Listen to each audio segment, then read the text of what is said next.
मैं सच में पर सिर्फ कोशिश करने आई थी। थोड़े बहुत वीडियोस देखकर कुछ कमा भी लिया और कुछ वीडियोस खुद भी अपलोड कर दिए।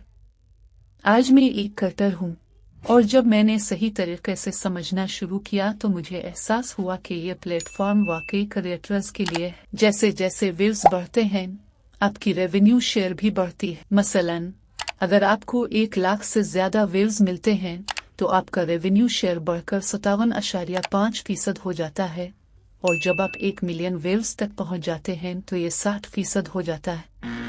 ये सब कुछ बिल्कुल शफाफ है, कोई घुमा फिरा के नंबर नहीं, सीधे सादे व्यू स्लिप के हिसाब से आपको अर्निंग मिलती है। अब तो मैं अपना कंटेंट प्लान भी स्ट्रेटेजिकली करती हूँ। मेरा अगला पर्सनल गोल है 1 मिलियन प्लस व्यूज हासिल करना, क्योंकि मैं इस मीठे 60% रेवेन्यू शेयर को छूना चाहती हूँ। मुझ पर यकीन करें, अगर आप कंटेंट बना रहे हैं और आप भी कंफ्यूज हैं कि कौन से प्लेटफॉर्म पर अपलोड करें, तो आपके लिए बेहतरीन ऑप्शन है।